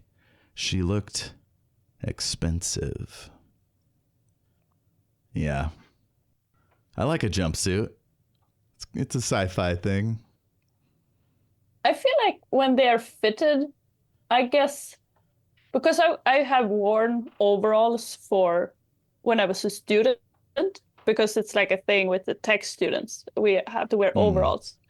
And then and they are not uh form fitted, because that's the whole thing with overalls. They're, loose, and you can work Mm-hmm. and move in them like all flexible. But I guess you could have an overall um that is less what would you call it? Like, you could have one that has a stretchy material, and then it would be Yeah, more form fitted. I picture it form fitted because it says flowing over her skin like water. But if It it's flowing, then suggests it's not that. form fitted, or is it not like Oh, that's a hanging? good point. Otherwise, Could it would just be be kind well of like tailored. clinging, or like. So is it like a Okay. an overall that is all like loose, or like not loose, but like so it's like, Yeah, I was picturing it like a Seven of Nine from Star Trek Voyager I don't know what that kind of is. thing. But maybe you're right. Maybe it's like it's flowing over her body. It's not about it hanging or being loose, like draped. It's more like if she's moving her body, that it's kind of like it looks like it's all like uh part of her. Yeah. Good old Cavillo. So that brings me to the sweetest moment. I know mine. Do you have any? I think that in the very end, when Miles and Gregor are meeting up again in the garden, I like it that it's a little Mm. bit. I think the most I like about it is that some of the other books they end more abrupt, and I like that they have a little bit of a extra um epilogue, and where they can just have a good time, and you feel like they. I think compared to where we saw about Miles' feelings about Gregor in the start of the book, is that you feel like they have.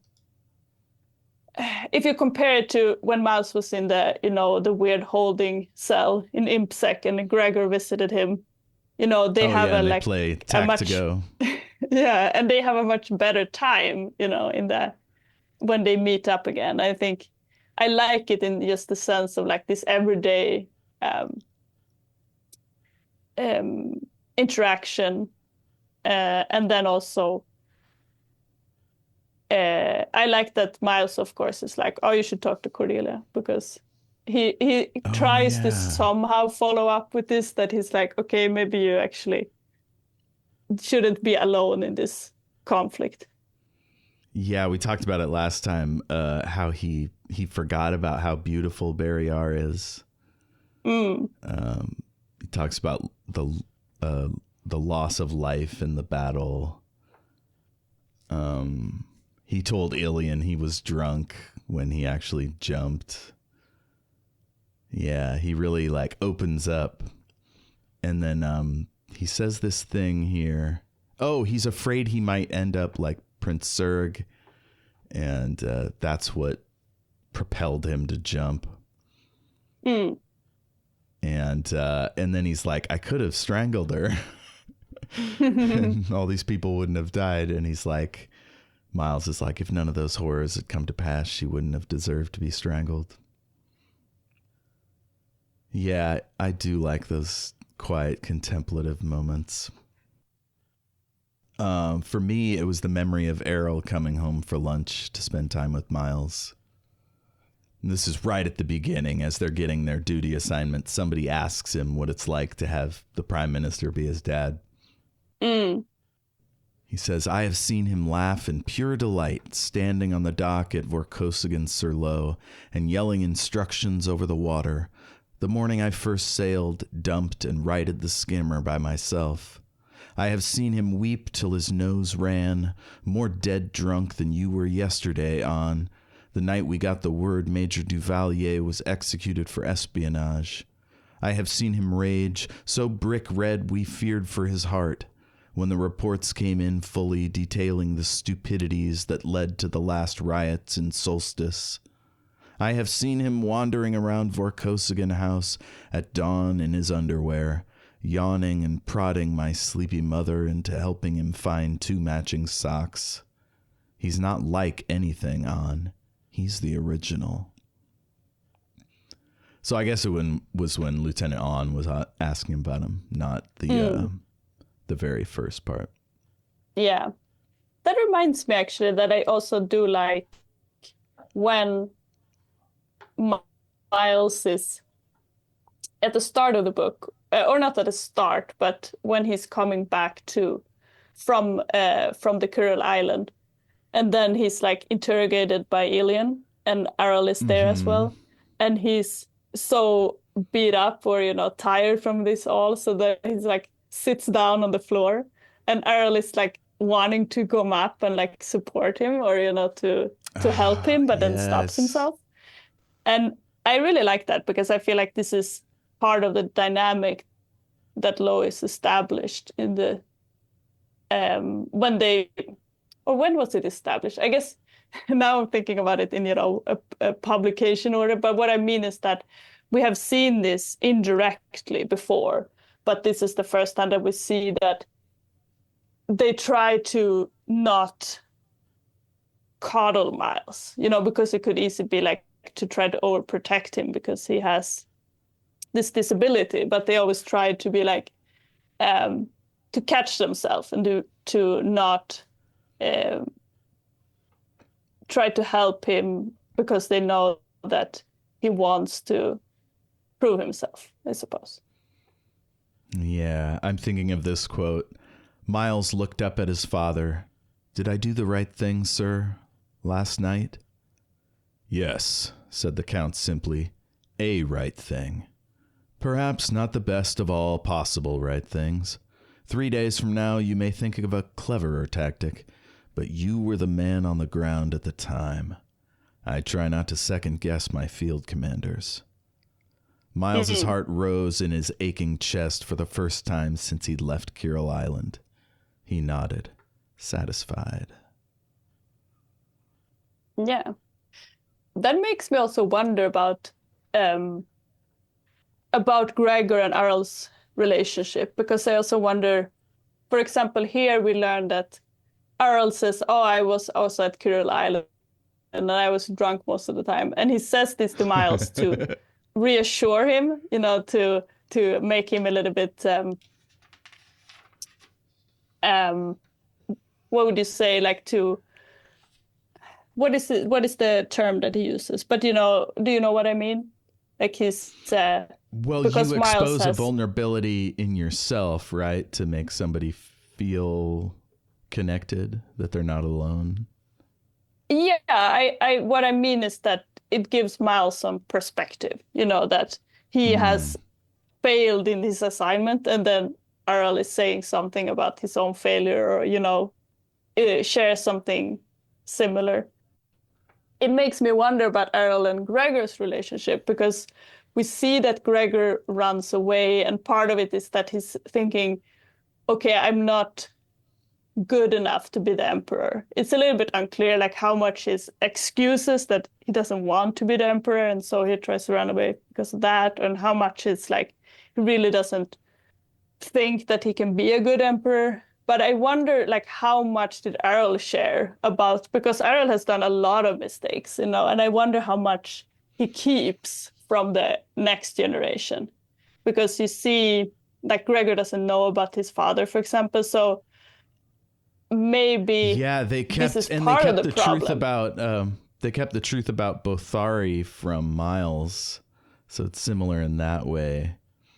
Yeah, we have seen how they try to bury the past, and I wonder if it's the similar thing where how much has Errol told about his past, partly to Miles, but also to Gregor. And I wonder, is that a mistake that makes, you know, if Gregor grew up with Errol ruling and then he has to take over from him, and maybe he feels like, oh, but I am not like super competent like him. I make mistakes, Oh and therefore yeah. I cannot be the emperor. And then if he had known what kind of mistakes Errol would have done, would he have been more okay with, because part of it is he's saying to Miles about, oh, he's referring to what happened in Warrior's Apprentice when he was made a mistake and almost accused Miles of treason.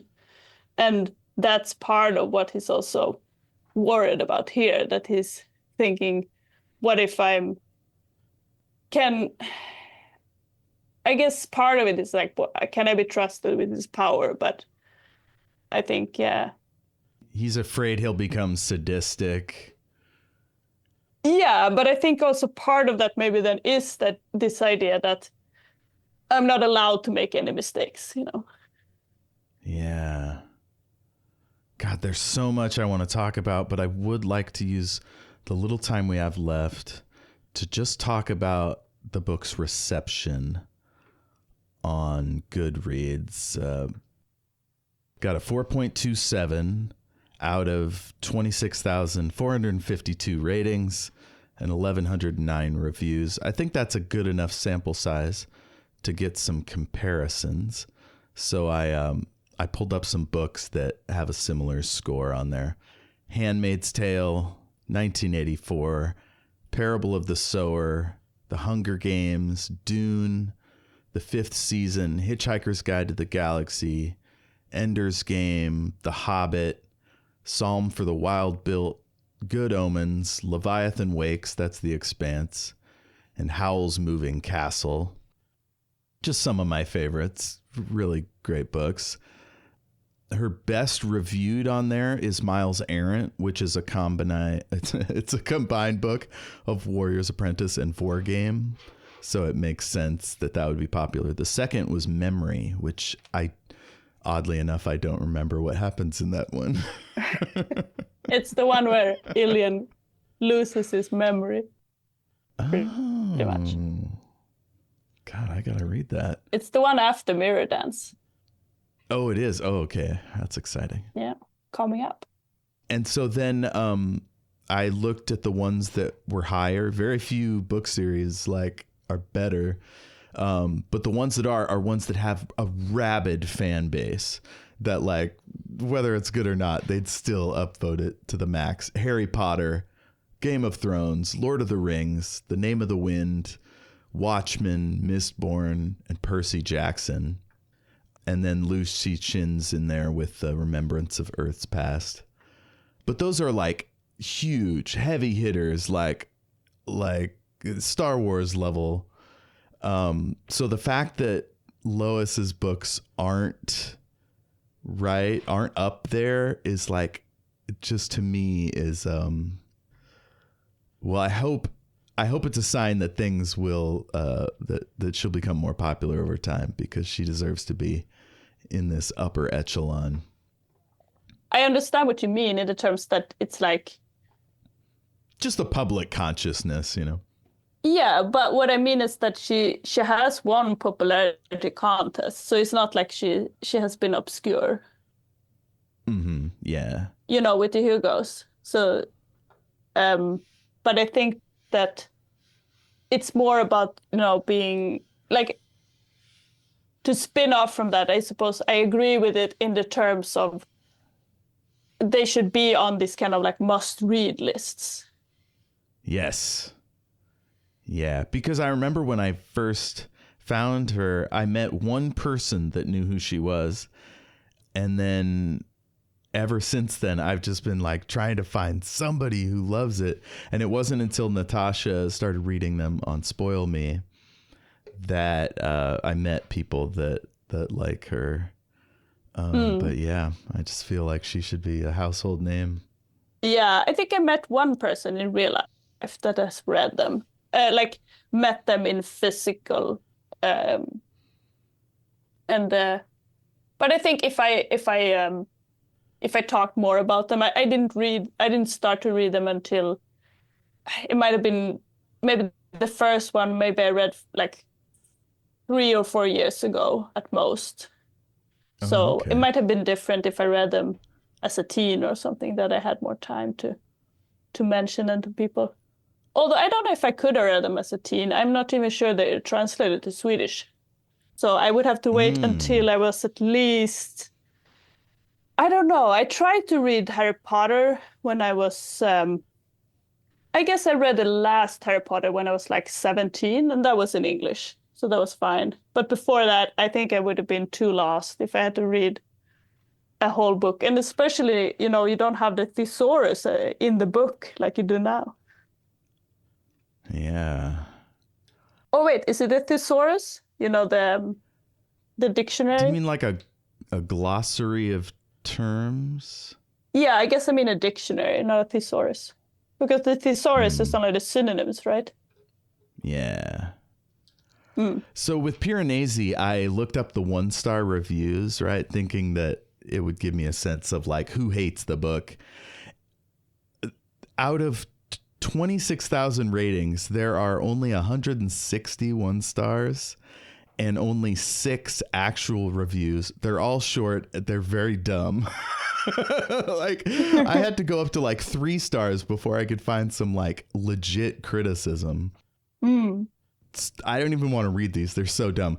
Well, I guess this one has something we could talk about. The main character, Miles Vorkosigan, saves a half-totalitarian neo-feudal empire, Barriar.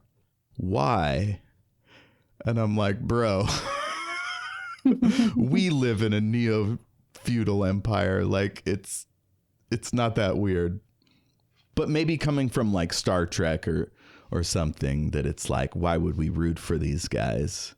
Yeah. But But it is, yeah, yeah. I think that is an interesting topic, because it's like there was a little bit of that when I asked around for questions for the interview, Mm-hmm. where people kind of wonder about, how should the characters have reckoned more with the question, is this the with the question of the loyalty to the nation, I suppose. And the question then becomes like, are we as readers really fair to sympathize when really they don't really have, like, the characters all have a lot of power, and it's not really a legitimate power the way that we see it, because it's not something that Right. was given to them, by the people. And Lois made it plain in our interview that that she's not interested in giving us a utopia. She reflects life as it really is and psychology as it really works, and society driven by technology and psychology. So like, yeah, it was never going to be Star Trek. If this person wanted that, no wonder they didn't like it. Yeah, but I don't even think it has to be about is it utopian or not. It's more that this is always a question in books where maybe if someone is reading it, but they don't feel that the characters are on the morally good side, and this can be very different for different people. But I could Mm, see like some people being too turned off by the like you could have this kind of idea that okay, but this is not morally right, so therefore I'm not invested in this overall faith of this nation or something. Like for example, we talked a little bit about in another context, not on this episode, but we talked about how in the question about like Barrier invades Comar, and what is the difference between Barrier invading Comar and then Comar trying to resist this invasion even after it's been done, compared to when Barrier tried to resist Cetaganda, you know? So then it's like, why are we sympathetic to the Barriarans when we are against the Cetagandans? And I'm not saying that there aren't reasons, but it's just interesting the way that the point of view that you have definitely influences that. Like maybe the Cetagandans, the citizens of Cetaganda have a great life. You know, what is to say that a Barriaran peasant is better off under Barriaran rule than under Cetagandan rule? Yeah. That's so interesting. Like, I guess we all have a different threshold for how much can we root for our protagonist based on our particular feelings, right? Sometimes a protagonist is really shitty, like, or has goals that we don't care about. Whereas Miles and Errol and Cordelia, like, she gives us things to love about them, even if their particular choices are in service of monarchy, which maybe we don't want and don't like. Yeah, but I think that I am never. This doesn't bother me because I do feel like. I mean, of course, I can feel that the point of view affects the way the story is told and how we are left to feel, but I never feel like I am. There is enough there that we can say that, yeah, we probably don't want the Cetagandans to get any more power. You know, it's made pretty clear that they are not the good guys here. So I think in that sense, it does become. It does. There's not a disconnection there for me. I think the only one where I feel a little bit disconnected is actually in Warrior's Apprentice, because that's the one where the plot is really there's not really an overall stake other than to try to get out of something that was entirely voluntary, if you know what I mean. Oh, yeah. Yeah. He stumbled into some shit and had to get his foot out of it. Yeah. Yeah. It's a different type of book.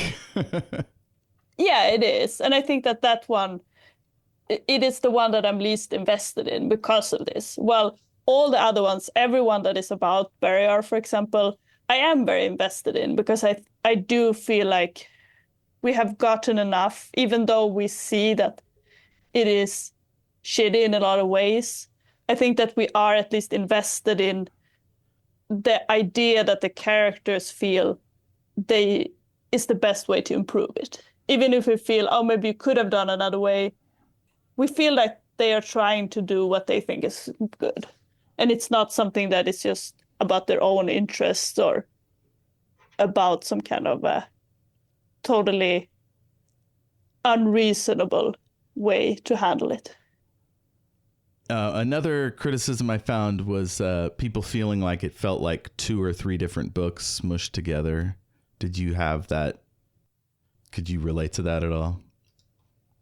The first part does feel very different, but I don't really have a problem with it. I think that it's more one of those things that you could agree with it, but I guess for me, I suppose I find the Kuril Island less interesting, but it's not. It's pretty short, so it's the interest and the length is a good. It fits. Yeah. Another one I found was somebody wishing Miles would never think about women because it's sort of Dresden Files critique. You know, it's we're hearing about how a young man thinks about women. It's like kind of gross, but it's like, yo, we're in this guy's head. That's, I mean, you know, I've been a young man. I thought about that stuff a lot. Yeah. Yeah. One thing we didn't talk about this time is what sets it apart from other books, and it's that he's a disabled hero, and that so much of the adventure is him surviving beatings and like having to use his brain and his words, because he can't just like take somebody down. And it just really means a lot to me. So I wanted to, before we got out of here, celebrate that being a less physically imposing person, I had to use my words and comedy and trickery, just to stay alive or avoid a beating or whatever. So I'm also got a bunch of mental illnesses. So it's just nice to have a character that's not the paragon, Yeah, I agree. So what should we say here? Like, good book? Tell your friends. We've covered most of it. What's the next one? I guess there's some novellas. There's he saves a prison camp. He goes back home and helps the mother of an infant with a congenital defect. No, that's before this one. Oh, that's before this. Well, anyway, there's just so many great tales, and he gets a brother, and like, yeah, I think he gets married at some point, but he has a rich, full life, and this is just an important part of that overall story. Well, next time, folks, Sofia has done the unexpected and chosen Star Trek: The Next Generation. We're going to be covering Encounter at Farpoint. So go watch that. It's on Paramount Plus, or you can find it other places. Encounter at Farpoint. Captain Picard, First Officer William Riker, Counselor Troy, Commander Data, he's an android. Geordi LaForge is blind, but he has the special visor. There's so many great characters. Incredible storytelling. I think you're going to really enjoy it. But whether you do or not, I certainly will. I can't wait. Yeah, it would be interesting to see. So if people want to get in touch with us, it's greatandsecretknowledge@gmail.com. Surely I will get us some social media at some point. You can find me all over the internet at El Jefe Tacoma, and I do Omniversal Escapades, which is a actual play streaming show on twitch.tv/Omniversal Escapades every other Sunday at 6:30 Pacific Daylight Time. And also I do Shattered Worlds RPG, which is an actual play set in the world of my role-playing game and book series with my friends. It's a comedy show. It's very silly. And right now we're doing a D&D side quest series as well. So if you like Dungeons and Dragons, you can get that there as well. And then my interview show, Everything is Awesome. And Sofia was on that most recently. She came back to talk about the how the court case went and all this stuff about eco activism. So if you like that kind of in-depth interview, discussion of important topics, all that sort of stuff, go check out Everything is Awesome. If you want to reach Sofia, just hit us with the email, greatandsecretknowledge@gmail.com. I'll see you in a couple weeks, Sofia. Have fun. Yeah, you have fun too. Usually I end this with a quote, but there's just too damn many. This book is too good. So, goodbye, everybody. Ciao.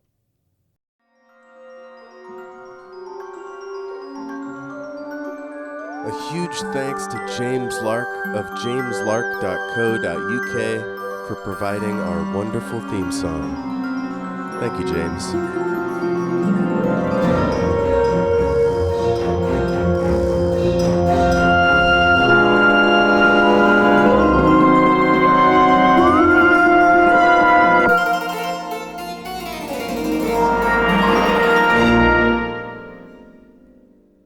Normally, if I'm trying to sync, Then both have to clap normally.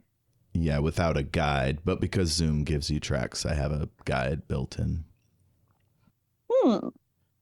Maybe you could have a podcast about podcast, and then it could be like, here's how the Zoom Yes. works.